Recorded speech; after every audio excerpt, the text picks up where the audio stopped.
ಈಗಾಗಲೇ ರಾಜ್ಯಾದ್ಯಂತನ ಇವತ್ತು ಏನು ನೋಡ್ತಾ ಇದ್ದಂಗೆ ರಾಜ್ಯಾದ್ಯಂತ ಒಂದು ದೇಶದಾಗ ಸಹಿತ ಸ್ನೇಹ ಹಿರೇಮಠ ಅಂತಂದ್ರೆ ಅಷ್ಟು ಅವ್ರಿಗೇನು ಆತ್ಮಹತ್ಯೆ ಆಗೈತಿ, ಕೊಲೆ ಆಗೈತಿ. ಕೊಲೆ ಪ್ರಕರಣಕ್ಕೆ ಆದದ್ದು ಸರ್ಕಾರದ ಷಡ್ಯಂತ್ರ ಇದು ಕಾರಣದಿಂದ ಈ ರೀತಿ ಆಗೈತಿ.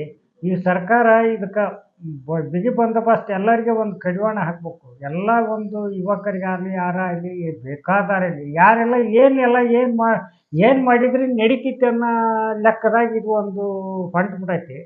ಇದು ಒಂದು ಬಿಗಿ ಬಂದೋಬಸ್ತ್ ಮಾಡ್ಬೇಕಂದ್ರೆ ಸರ್ಕಾರ ಮಾಡಬೇಕು.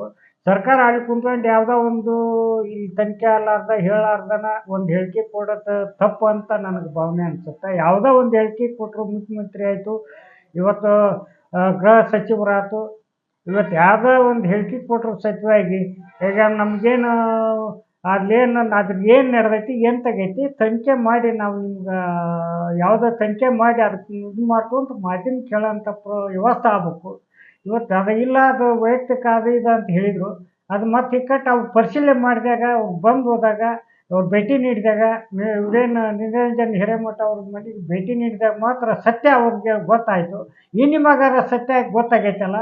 ಮುಖ್ಯಮಂತ್ರಿ ಆಯಿತು, ಇವತ್ತು ಗೃಹ ಸಚಿವರಾಯ್ತು, ಇವತ್ತು ಏನು ಲಕ್ಷ್ಮೀ ಹೆಬ್ಬಾಳ್ಕರ್ ಆಯ್ತು, ಇವತ್ತು ನಾನಾ ಥರ ಇವತ್ತೇನು ಎಚ್ ಕೆ ಪಾಟೀಲ್ರು ಬಂದಿದ್ದರು ಇವ್ರ ಮನೇಲಿ, ಎಲ್ಲರೂ ಭೇಟಿ ನೀಡಿದ್ದಾರೆ.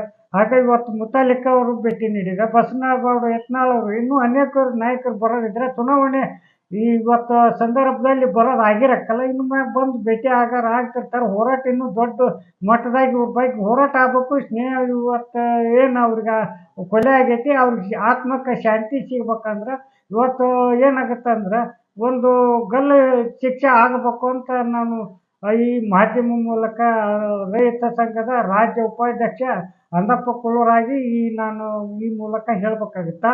ಯಾಕಂತಂದ್ರೆ ಅವ್ರು ಶಾಂತಿ ಸಿಗ್ಬೇಕಾದ್ರೆ ಇವತ್ತು ಏನಾಗುತ್ತೆ ಅದು ಆಗಬೇಕು, ತನಿಖೆ ಆಗಬೇಕು. ಬೇಷ ಒಂದು ಅವ್ರಿಗೇನು ಆ ಪ್ರಕರಣ ನಡಿಬೇಕು. ಇಂಥ ಮುಂದೆ ನಡಿಲಾರ್ದಂತಾಗ ಇವತ್ತು ಹೌದ್ರಿ, ಇವತ್ತು ಏನಾಕೈತೆ ಅಂತಂದ್ರೆ ರಾಜ್ಯದಾಗ ಇವತ್ತು ಶಾಲೆ ಕಾಲೇಜಿನಲ್ಲಿ ಯಾರೇ ತಪ್ಪು ಮಾಡಿದರೆ ಶಿಕ್ಷೆ ಆಗಲೇಬೇಕಂತ ನಂದು ಒಂದು ಒತ್ತಾಯ.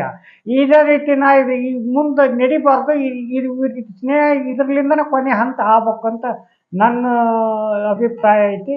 ಈ ಮೂಲಕ ನಾನು ಹೇಳಕ್ಕೆ ಇಷ್ಟಪಡ್ತೀನಿ. ಅವ್ರಿಗೆ ಶಾಂತಿ ಸಿಗಬೇಕು, ಈ ರೀತಿ ಕೊಲೆ ಆಗಲಾರ್ದಂತಾಗ ಸರ್ಕಾರ ನೋಡ್ಕೊಂಡು ಹೋಗ್ಬೇಕಂದು ನಾ ಈ ಮಾಧ್ಯಮಕ್ಕೆ ಧನ್ಯವಾದಗಳು.